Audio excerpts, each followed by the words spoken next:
Bien, el día de hoy vamos a continuar con el Evangelio de Juan y nos corresponde el capítulo 4 y vamos a empezar el capítulo 4 y como veníamos compartiendo el capítulo 4 versículo 1 y 2, vamos a leer el versículo 1 y 2. Dice: cuando pues el Señor entendió que los fariseos habían oído decir: Jesús hace y bautiza más discípulos que Juan, aunque Jesús no bautizaba sino sus discípulos. Eduardito compartía la semana pasada acerca del amigo del esposo, ¿recuerdan? Y ese es Juan. Y lo que hace el amigo del esposo es que los reflectores que querían posarse sobre él, porque sus discípulos decían: mira, Jesús está bautizando más discípulos que tú. ¿Cómo ocurre eso? ¿Cómo puede pasar eso? Y Juan le dice: mira, no hay nada que le haya sido dado al hombre que si no es de Dios no va a permanecer. Y si a él le ha dado Dios eso, simplemente yo tengo que menguar, lo que está diciendo, tengo que hacerme a un lado y él tiene que crecer, ¿no? Porque él es Jesús, porque él es el Señor. Y eso es lo que el amigo del esposo hace. Los reflectores, si quieran ponerse sobre él, los coge y los pone sobre Jesús. Y esta parte corresponde al capítulo 3, y es eso. Y Jesús, cuando entiende, dice que los fariseos habían oído decir: ya Jesús estaba haciéndose popular, estaba haciéndose conocido en esa área, pero él entiende que los fariseos estaban conociéndola de una forma ya más amenazante para ellos incluso. Y él entiende de que no es tiempo de confrontación, así que él decide irse de ese lugar a otro. Versículo 3 dice: salió de Judea y se fue otra vez a Galilea. Él entiende que no es tiempo de confrontación, todavía no es el momento, y él decide irse de Judea para Galilea. Versículo 4 dice: y le era necesario pasar por Samaria. Quiero aquí poner un poquito de contexto histórico para poder entender los hechos que más adelante se van a narrar, porque hay hechos muy interesantísimos, ¿no? Muy importantes. Creo que esta enseñanza del capítulo 4, del 1 al 42, por lo menos trae 4 aspectos. Uno, nos enseña nuevamente quién es Jesús, porque el Evangelio de Juan, ¿recuerdan el propósito del Evangelio de Juan? ¿Cuál era? Para que estas cosas sean escritas, ¿qué dice? Para que todos a través de ellas creamos ¿en quién? En Cristo, como el Hijo de Dios. Y para que creyendo en Él, ¿qué dice? Tengamos vida eterna, hermanos. Es el propósito del Evangelio de Juan. Como dije, quiero narrar unos hechos históricos para ir entendiendo lo que va a pasar. Judea está en la parte sur de lo que en ese momento se conocía como Jerusalén, como Israel. Y Samaria está, como decir, al medio, y Galilea está en la parte norte. Y obviamente para ir a Galilea tenía que, la ruta más corta, pasar por Samaria. Pero había un trasfondo muy contrario en ese momento. Los judíos y los samaritanos no se llevaban bien. Eran totalmente enemigos, tenían una contraposición total, eran dos pueblos que, si bien compartían algunas creencias, se odiaban totalmente entre sí. Los judíos detestaban a los samaritanos, y los samaritanos también, en respuesta a esa agresividad, también no se llevaban con los judíos. Versículo 5, vamos a ir. Dice: vino pues, dice, a una ciudad de Samaria llamada Sicar, junto a la heredad de Jacob, que dio a su hijo José. Jesús viene a este pozo. Como dije, los hechos históricos nos muestran que para llegar a Galilea la ruta más corta era pasar por Samaria. Pero los judíos, ellos no pasaban por Samaria. Se odiaban, recuerdan, ellos no se llevaban bien. Y para evitar pasar por Samaria, ellos rodeaban el lugar. Y rodear ese lugar les llevaba 1 o 2 días más de camino. Imagínense lo que una rivalidad puede causar. Que un camino de a lo mejor ser un día de camino se convierta en 3. ¿no? Pero la rivalidad que tenían estos dos pueblos, los judíos y los samaritanos, les llevaba a realizar este viaje, con el fin de ¿qué? De no pasar por Samaria. Pero recuerden, versículo 3 dice, versículo 4, perdón, dice, y le era, dice, ¿a cuál? A Jesús necesario pasar, ¿por dónde? Por Samaria. No explica en este momento, pero más adelante vamos a entender el por qué le era necesario a Jesús pasar por Samaria. Recuerden estos hechos. Ellos no se quieren, ellos se aborrecen. Judíos y samaritanos no se llevan entre sí. Y Jesús era del pueblo judío. Vamos recordando eso. Dice, vino pues a una ciudad de Samaria llamada Sicar, junto a la heredad de Jacob, que dio a su hijo José. Y estaba, dice, allí el pozo de Jacob. Entonces, dice, Jesús, cansado del camino, se sentó así junto al pozo, y era como la hora sexta. El versículo 7 dice, vino una mujer de Samaria a sacar agua, y Jesús le dijo, dame de beber. Versículo 8 dice, porque sus discípulos habían ido a comprar a la ciudad de comer. Versículo 9 dice, la mujer samaritana le dijo, ¿cómo tú, dice, siendo judío, me pides a mí de beber, que soy mujer samaritana? Porque judíos y samaritanos no se tratan entre sí. ¿De dónde nace esta rivalidad de los samaritanos y judíos?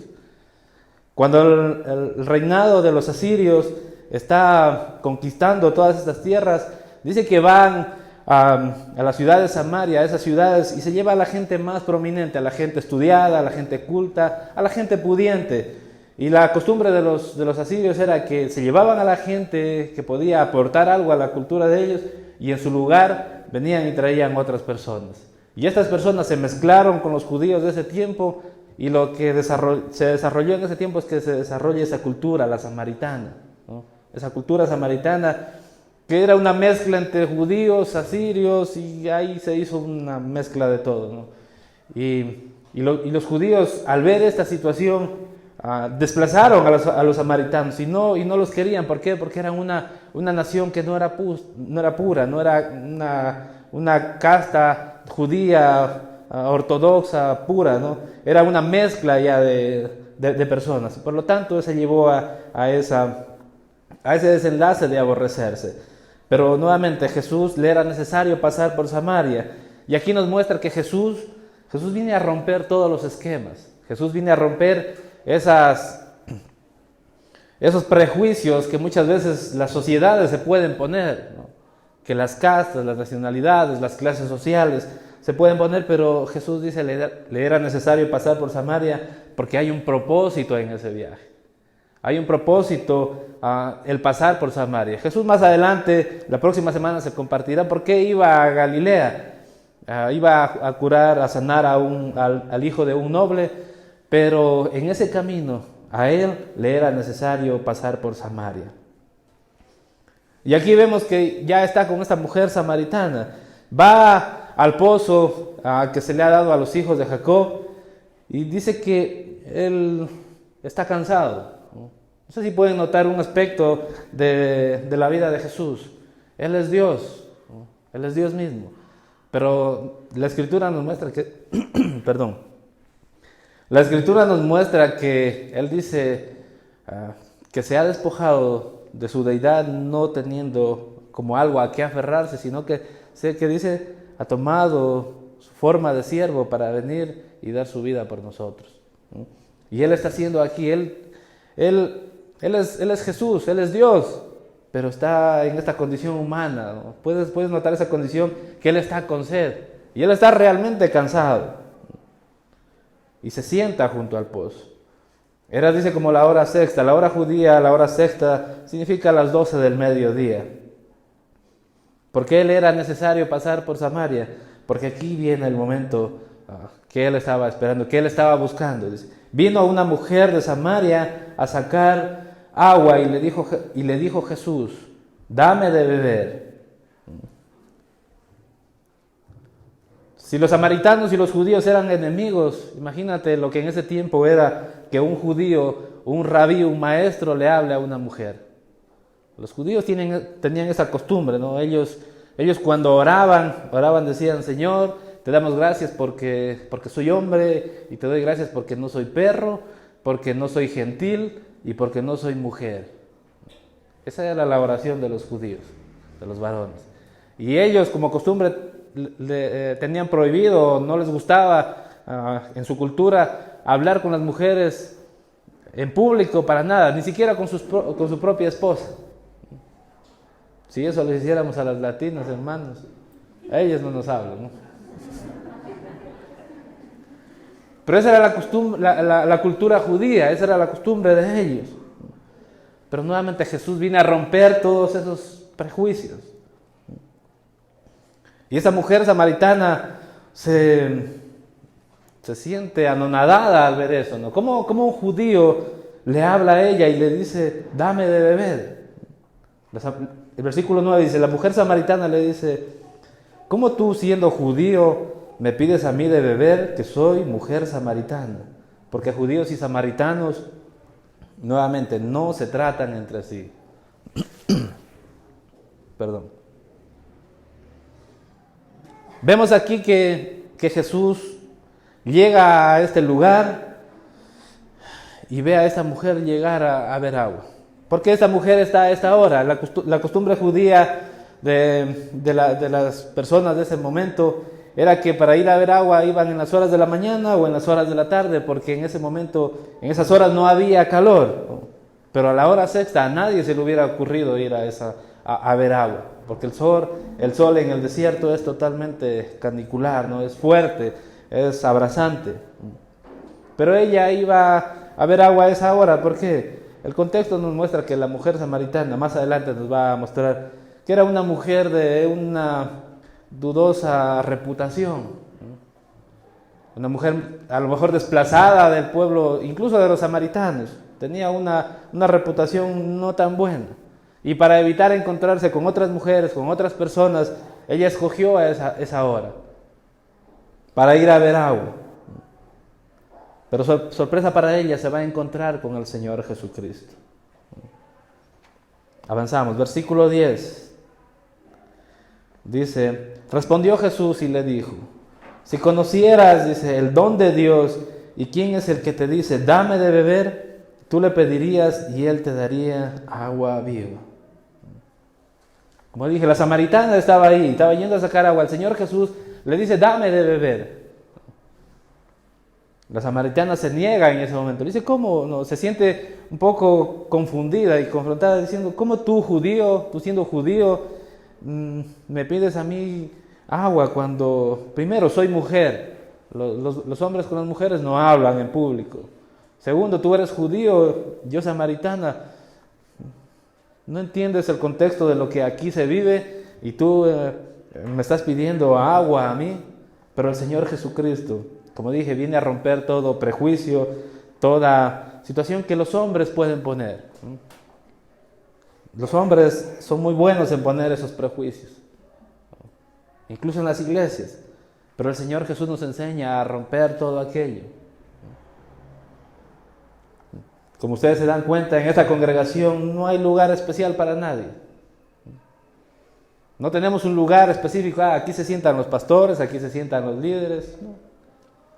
De repente los pastores estamos sentados atrás, de repente estamos a una esquina, de repente estamos aquí adelante también.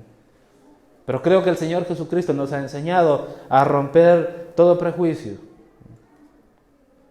La Escritura dice que Él vino a salvar, Él vino a rescatar aquello que se había perdido. Y cuando Él hace eso, Él nos acerca a Dios. Y dice que ha roto esa barrera que nos impedía estar delante del Señor. Y por lo tanto ya no hay judíos, dice, ya no hay gentiles, ya no hay hombre, ya no hay mujer, ya no hay esbitas, ya no hay ninguna distinción. Todos somos iguales delante de Dios. Y Jesucristo es el mayor de todos nosotros. Amén. Y eso es lo que está haciendo Jesús aquí, mostrándole eso a esta mujer. Pero Jesús, en su omnisciencia, sabe y le era necesario pasar por Samaria porque esta mujer tiene una necesidad imperiosa en su corazón. Jesús, en su omnisciencia, Él todo lo sabe. Sabe que tiene que estar a esa hora porque a esa hora va a estar esta mujer necesitada de algo. En ese momento estaba yendo a ver agua porque a lo mejor tenía sed ella también y iba a ver agua para saciar su sed. Pero Jesús sabe que ella no necesita solamente esa agua, ella necesita realmente agua viva. Jesús le conoce, así como nos conoce a cada uno de nosotros. Y le es necesario pasar por Samaria. Aquellos que hemos creído en el Señor Jesús, que Él nos ha permitido conocerle. Cuando hablamos de tiempos perfectos y decimos siempre, es que los tiempos de Dios son perfectos, realmente lo son.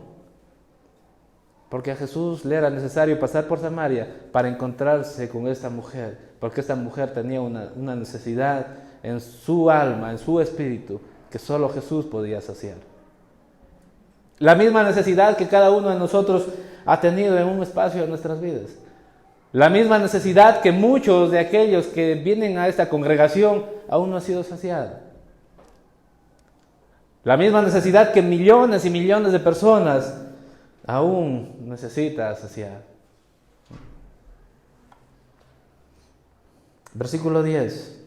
Nuevamente respondió Jesús, dice, le dijo, si conocieras el don de Dios y quién es el que te dice, dame de beber, tú le pedirías a él y él te daría agua viva. Él estaba dándole a conocer, él estaba hablando en ese momento a su conciencia. Y le dice, mira, si tú conocieras realmente el don de Dios. ¿Cuántos saben cuál es el don de Dios? El regalo de Dios. ¿Recuerdan a Juan? La salvación, qué bueno.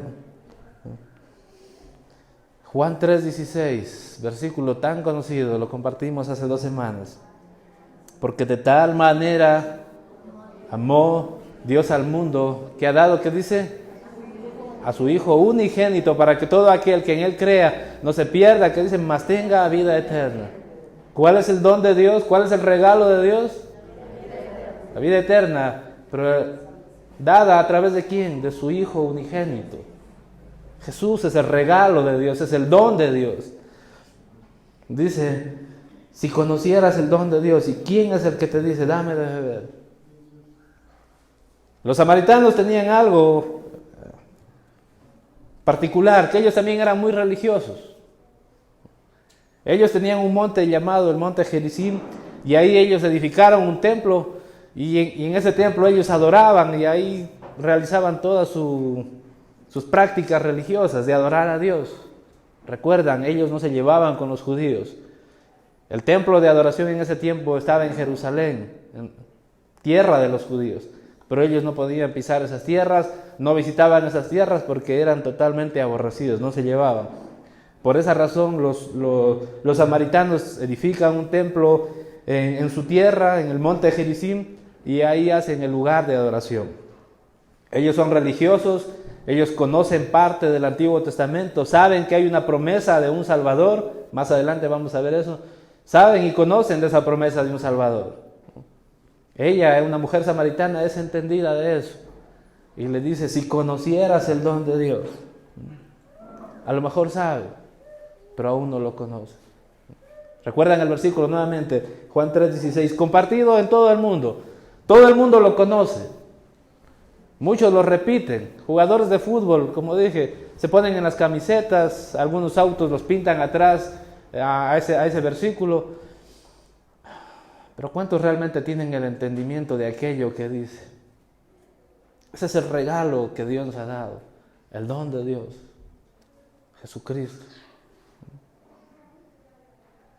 Y Jesús a la mujer samaritana le dice, si tú conocieras el don de Dios, tú estarías pidiéndome agua a mí. Versículo 11. La mujer le dijo, Señor, no tienes con qué sacarla y el pozo es hondo. ¿De dónde pues tienes el agua viva?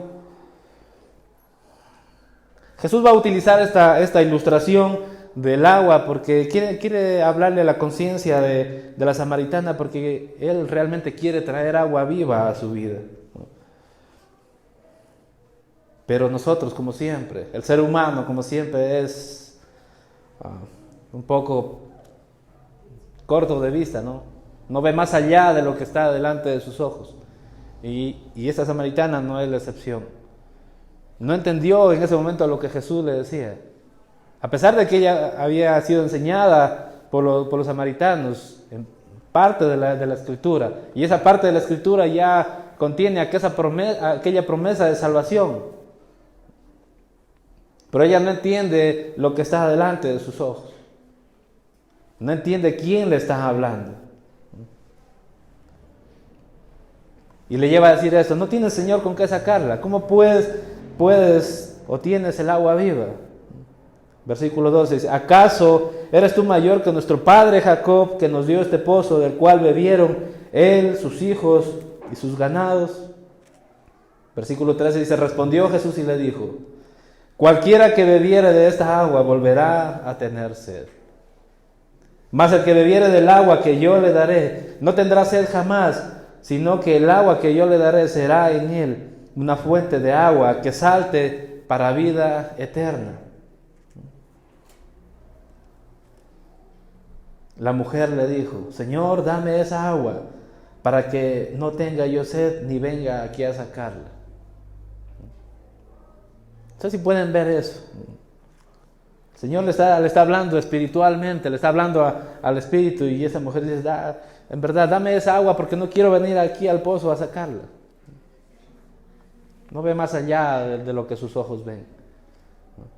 Pero el Señor Jesús quiere darle un agua que sacie totalmente su sed. Sigamos leyendo para entender. Versículo 16 dice: Jesús le dijo: ve, llama a tu marido y ven acá.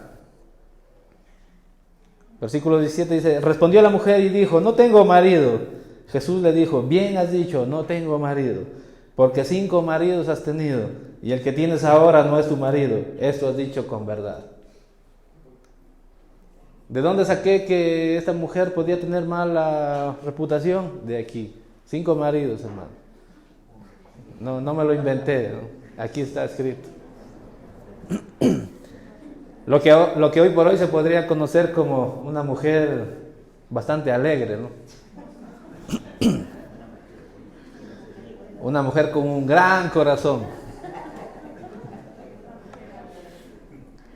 Y el Señor Jesús le dice: miran, no sé si se dan cuenta de la contraposición que se da en ese momento. Están hablando del agua. Ella le dice: ok, dame esa agua, quiero esa agua. Y el Señor Jesús le dice: mira, anda, trae a tu marido y ven acá. Cualquiera podría decir: ¿qué tiene que ver esto, no? ¿Qué tiene que ver con el agua? Pero Jesús sabe que esta mujer tiene una sed incesante por algo que no es solamente agua natural. La Escritura nos muestra que en el ser humano está grabada, primero, la eternidad; segundo, la ley de Dios. Y todos, no importa, así sea el más ateo que exista sobre la tierra, siempre va a tener ese vacío de felicidad. Esa búsqueda de la eternidad, de buscar algo más que nos llene. Muchos tratan de llenar ese vacío con títulos, con éxitos, con dinero, con fama. Esta mujer trató de llenarlo con 5 maridos. No pudo. Trató de llenar ese vacío, esa sed espiritual, a través del matrimonio. Y quiero hacer un paréntesis aquí. Pero Jesús le dice: bien has dicho, porque 5 maridos has tenido, y el que ahora tienes no es tu marido.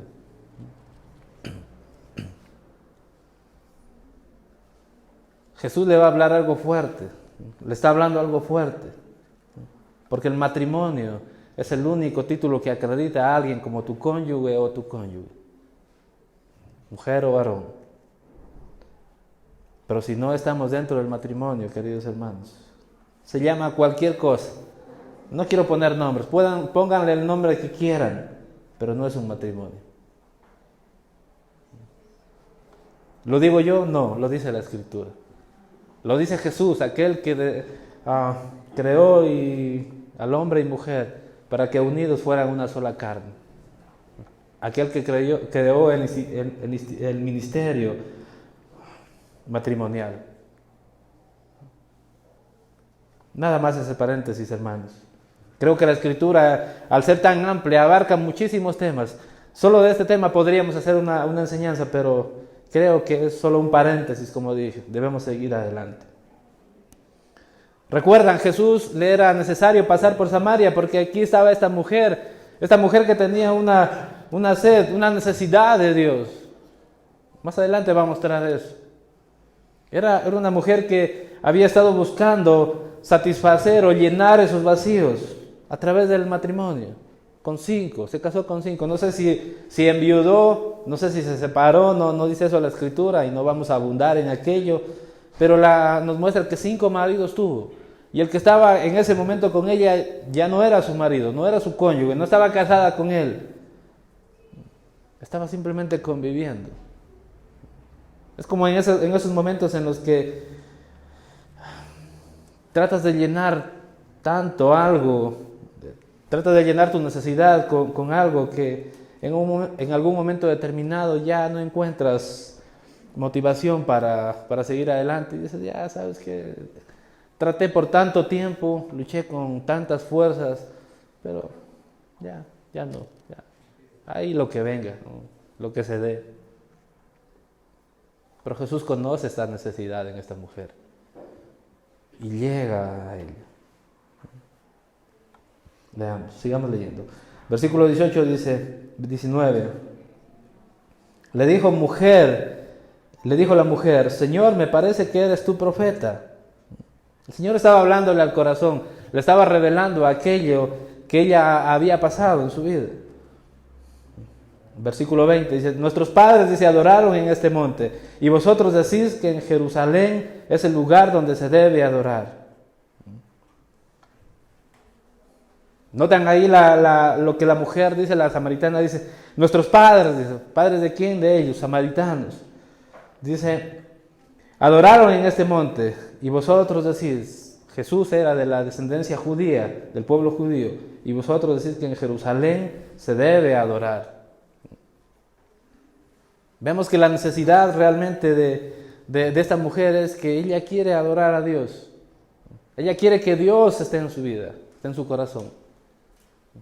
Esa es la real necesidad de esta mujer. Versículo 21, Jesús le dijo, voy así un poco rápido por el tiempo, queridos hermanos. Créeme, esta prédica nos demoraría un par de horas tranquilamente, pero por el tiempo vamos a ir acortando un poco, pero quiero pedirles, hermanos, que abran sus oídos espirituales, abran su corazón, ¿no?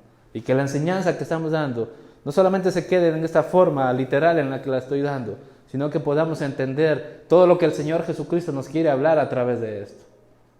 Aquello que quiere abarcar aún en nuestras propias vidas. Porque compartimos la misma necesidad que esta mujer en algún momento de nuestras vidas. A lo mejor seguimos compartiendo esa necesidad. Y Dios quiere hablar a nuestro corazón. Jesús le dijo, mujer, créeme que la hora viene cuando ni en este monte ni en Jerusalén adoraréis al Padre. La necesidad de esta mujer era que buscaba llenar ese vacío, esa necesidad que tenía por Dios. Alguien me está soplando el libro, hermanos.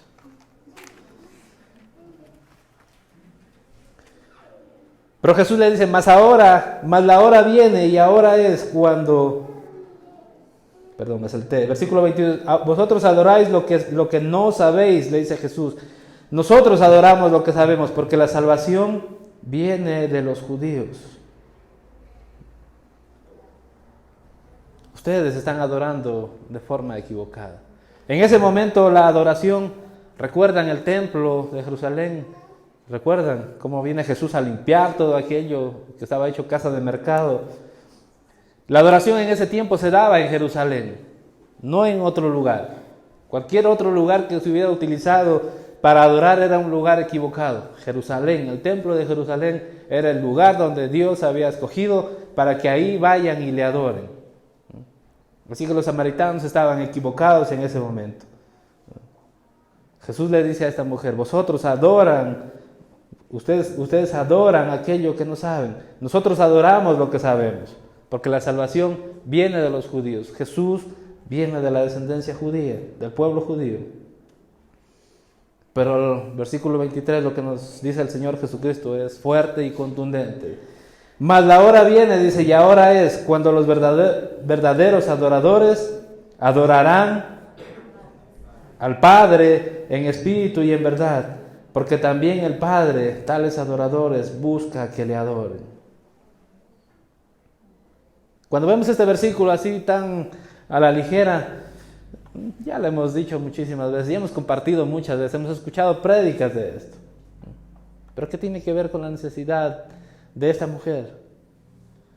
Es que en la necesidad de llenar ese vacío que el ser humano tiene, ¿no?, por la eternidad grabada por Dios, es que muchos se pierden. Como dije, tratando de llenar ese vacío que solo Dios puede llenar, que solo Jesús puede llenar. Buscan fama, dinero, riquezas, mujeres, hombres, en el caso de esta mujer samaritana, para llenar ese vacío. ¿Pero qué creen? Ese vacío no se llena si no es con Dios.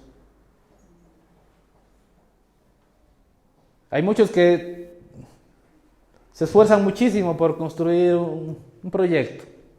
No sé, una casa, una empresa, ¿no? Pero cuando han construido la casa, se dan cuenta y vuelven a sentir la misma necesidad de construir otra. Cuando tienen un negocio o cumplen una meta, llegan a la misma necesidad de nueva meta, otra. Y así se vuelven insaciables. Como esta mujer. Un matrimonio no le pudo llenar eso. 2 matrimonios no le pudo llenar aquello. 3 matrimonios no le pudo llenar esa necesidad de Dios en su corazón. Esa sed espiritual. 4 tampoco. 5 hermanos tampoco. Entonces por ahí tenemos la fórmula, ¿no? Decir que las cosas aparte de Dios no nos van a llenar. Pero Jesús le dice, mas la hora viene, y ahora es cuando los verdaderos adoradores adorarán al Padre en espíritu y en verdad, porque también el Padre, tales adoradores, busca que le adoren. Recuerdan, el don de Dios es Jesucristo.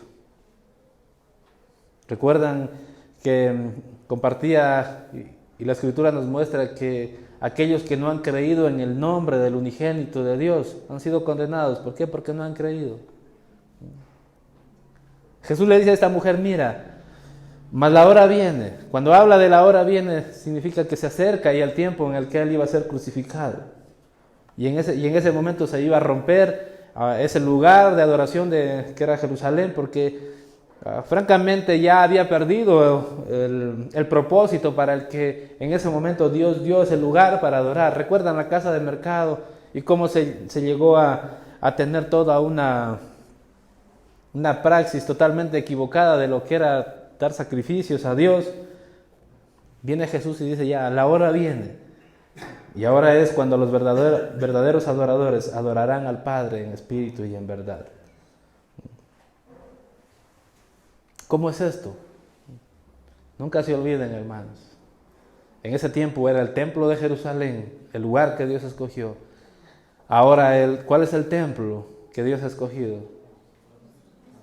Nosotros de manera individual, la iglesia de manera colectiva, queridos hermanos. Los verdaderos adoradores adorarán al Padre en espíritu. Una ilustración así corta. ¿Por qué desestimó eso Dios acerca del templo de Jerusalén? Es como cuando pasa en el matrimonio, ¿no? A mí me pasaba mucho al inicio de mi matrimonio. Y mi esposa me decía, mira, es que tú no eres cariñoso, no eres detallista, no sabes llegar. Ok, ¿qué quieres que haga? No sé, unas flores, unos chocolates, algunas cosas de esas, ¿no? Ok, vamos a hacer eso. Y a los pocos días, unas flores, unos chocolates. Pero no sé si se han dado cuenta, la mujer es muy perspicaz, muy perceptiva. Dice, y al poco tiempo está reclamando, no, es que no es el detalle, es la forma en cómo lo hace. Entonces uno puede decir, ¿qué mismo, no? Pero algo así es lo que está diciendo la Escritura, ¿no? La hora viene y la hora es cuando los verdaderos adoradores adorarán al Padre en espíritu y en verdad. En el sistema sacrificial se había desarrollado eso. Estaban llevando animales a sacrificar, como decir, mira, ahí está mi sacrificio y ahí queda, cumplí, ¿no? Eso es lo que percibe la mujer cuando uno da las flores y los chocolates, toma, ¿no? Ahí están. No hay algo del corazón, ¿no? No hay algo profundo. Cuando nos dice adoradores al Padre en espíritu, nos está diciendo desde lo profundo, ¿no? No solamente de manera externa, ¿no? De lo profundo y en verdad. Espíritu nos habla de profundo y en verdad nos habla con entendimiento. Recuerdan la semana antepasada, les decía, hay mucha gente que tiene a Jesús así como a manera hippie, ¿no? Paz y amor. Cuando nos habla de que adorarán al Padre en verdad, nos está diciendo que debemos entender quién es el Padre para tener una verdadera adoración. El Señor Jesús está con sus discípulos. Nota esta enseñanza que está en la Escritura, así corta, rápida. Está con sus discípulos y Él les pregunta, les dice, está con sus 12 discípulos, les dice, ¿cuál han escuchado ustedes qué dicen acerca de mí? ¿Qué dice la gente acerca de mí? Eso es lo que dice Jesús. Y los discípulos empiezan a decirle, mira, unos dicen que tú eres el profeta, unos dicen que tú eres Elías, otros que eres Juan el Bautista. Un sinnúmero de cosas que pueden decirle a Jesús. Como podríamos hoy decir, no sé si a ustedes les ha pasado, pero y deberíamos preguntarnos siempre, ¿quién es Jesús para nosotros? ¿Qué dice la gente acerca de Jesús? Porque eso es lo que le estaba preguntando Jesús a sus discípulos. ¿Qué dice la gente? ¿Quién soy yo para ellos? Y le decían estas cosas. Cambia la pregunta a Jesús y le dice ahora, ¿y para ustedes quién soy yo?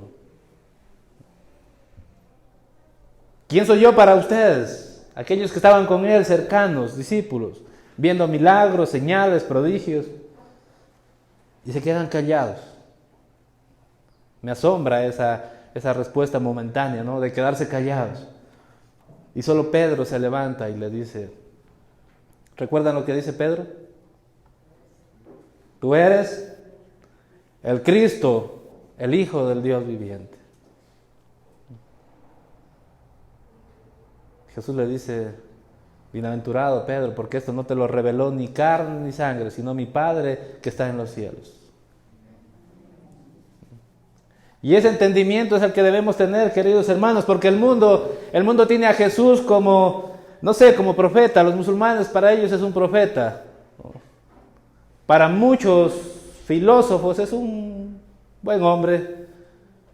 Para muchas personas los versículos bíblicos son muy bonitos, atractivos, lo suficiente como para postearlos en sus Facebook, ¿no? Para otros, como dije, Juan 3:16, es tan chévere que ponen el pescadito y esa cita bíblica en el baúl de su carro y van ahí.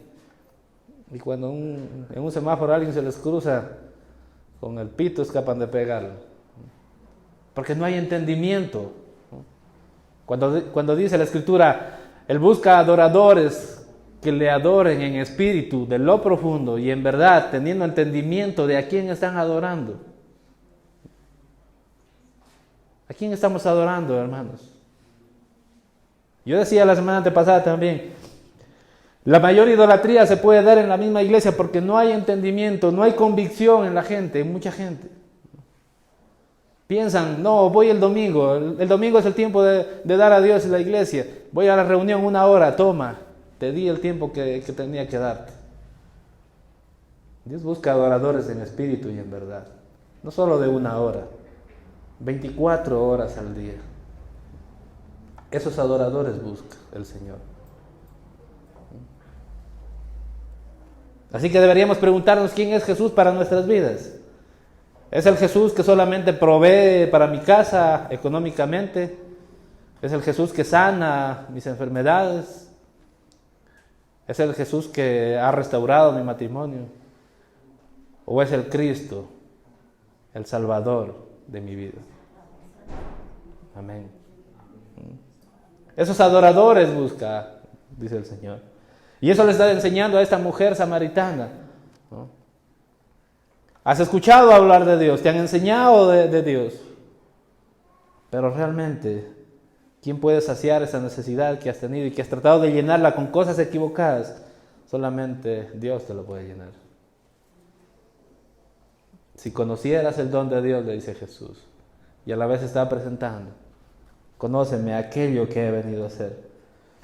24 dice, Dios es espíritu y los que le adoran en espíritu y en verdad es necesario que le adoren. Recordemos siempre esta enseñanza, hermanos. Y le dijo la mujer, sé que ha de venir el Mesías, llamado el Cristo. Cuando Él venga, dice, nos declarará todas las cosas. Jesús le dijo, yo soy el que habla contigo. Amén. En ese momento Jesús se le revela a esta mujer.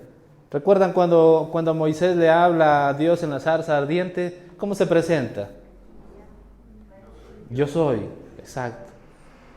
De esa forma Él se da a conocer. El yo soy. Yo soy el alfa y el omega.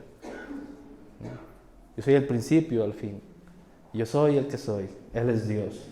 27. En esto, dice, vinieron sus discípulos y se maravillaron de que hablaba con una mujer. Sin embargo, ninguno dijo, ¿qué preguntas? ¿Qué hablas con ella? Entonces la mujer dejó su cántaro y se fue a la ciudad y dijo a los hombres, venid, ved a un hombre que me ha dicho todo cuanto he hecho. ¿No será este el Cristo? Entonces salieron de la ciudad y vinieron a él. Entre tanto los discípulos le rogaron diciendo, Rabí, come. Él les dijo, yo tengo una comida que comer que vosotros no sabéis. Entonces los discípulos decían unos a otros, ¿le habrá traído a alguien algo? A lo mejor se preguntaron que esta mujer le dejaría dando de comer a Jesús y ya nos ganó, ¿no? Pero Jesús dice, noten un aspecto, Él habla a la conciencia de esta mujer, Él se da a conocer quién es Él, ¿no? Le muestra que los adoradores deben adorarle en espíritu y en verdad. Ahora Él dice, yo tengo una comida que comer que vosotros no sabéis. ¿Recuerdan? El Señor Jesucristo siempre quiso hacer la voluntad de su Padre. Y esa es la comida que Él quiere comer. Él se deleita en hacer la voluntad de su Padre. ¿En qué nos deleitamos nosotros, hermanos? Yo decía en una enseñanza, en un grupo de conexión, hay gente que hace hasta lo imposible para venir a la congregación, a adorar y escuchar la palabra y compartir y como hermanos. Pero hay gente que hace también lo imposible para no venir. Y tiene un sinnúmero de pretextos. Y esto, y es que tengo que trabajar, y es que no me alcanza el tiempo, y es que por acá se enfermó el perro, el gato, se enfermó mi comadrita, mi compadre. Excusas. Cuando tenemos que predicarle a alguien, enseñarle a alguien, excusas, no me alcanza el tiempo. ¿Y por qué digo esto nuevamente? No estoy hablando de alguno de aquí en particular, hermanos, porque en algún tiempo esas eran mis excusas también. Pero Jesús dice, yo tengo una comida que comer que vosotros no sabéis. Pero ahora nosotros sí sabemos. Y era el hacer la voluntad de su Padre, cumplirla al 100%. Versículo 33 dice, entonces los discípulos decían unos a otros, ¿le habrá traído alguien de comer? Jesús, ya leímos 35, dice, ¿no decís vosotros que aún falta? 34. Jesús le dijo, mi comida es que haga la voluntad del que me envió y que acabe su obra. Ahí está. Versículo 35 dice, ¿no decís vosotros que aún faltan 4 meses para que llegue la siega?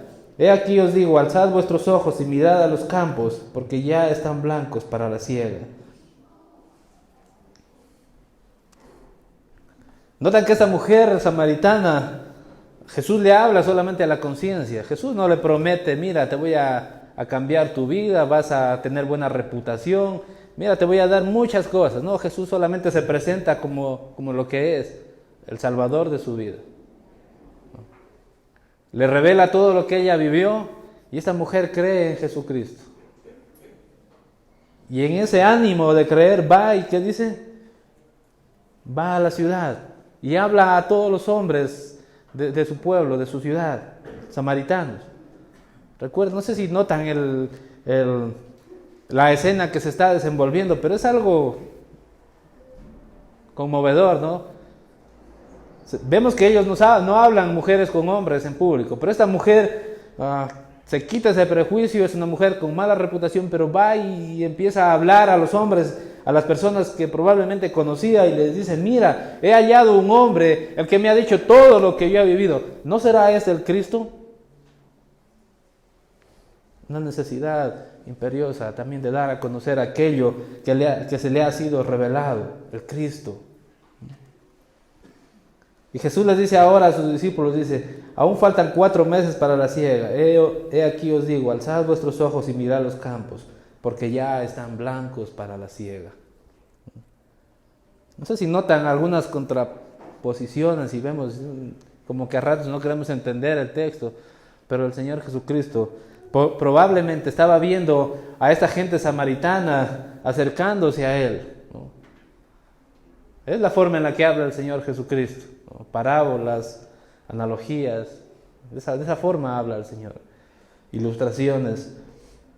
Y Él les dice, levanten sus ojos y miren, los campos ya están listos para la siega.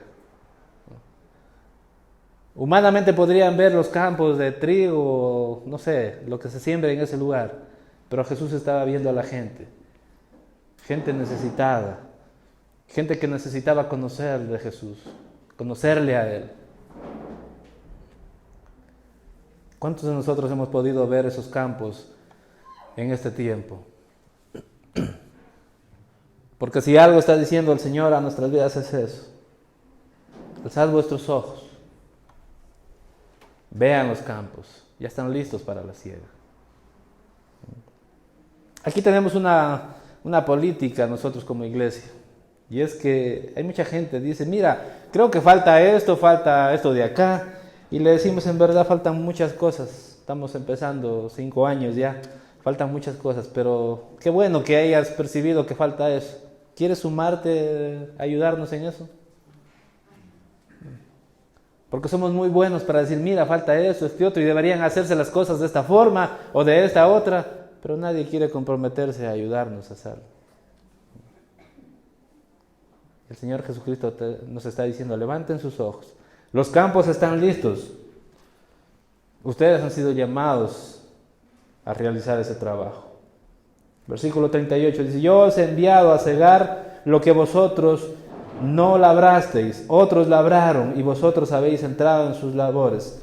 Y muchos de los samaritanos de aquella ciudad creyeron en él por la palabra de la mujer que daba testimonio diciendo, me dijo todo lo que he hecho. Entonces vinieron los samaritanos a él y le rogaron que se quedase con ellos, y se quedó allí 2 días. Y ellos creyeron mucho más por la palabra de él, y decían a la mujer, ya no creemos solamente por tu dicho, porque nosotros mismos hemos oído y sabemos que verdaderamente ese es el Salvador del mundo, el Cristo. Hermanos queridos, vosotros, dice la Escritura, sois la luz y la sal de la tierra. La luz no se esconde, la luz no se pone debajo de una almohada. ¿Qué propósito tendría ahí la luz? La sal da sabor a las comidas, y nosotros somos la sal que puede o tiene que dar sabor a este mundo. Somos la luz que debe ir a alumbrar a aquellos que están en tinieblas. La iglesia es como un arco. Un arco transporta agua y Cristo es el agua viva. Un arco nos conecta y como iglesia debemos conectarnos con la gente, velando por los intereses de los demás. Un arco es la fuerza que envía valientes hombres de Dios. Y un arco genera unidad entre 2 cosas separadas, Dios y el hombre. Esa es la iglesia, la esposa. Vivamos la iglesia, seamos el arco.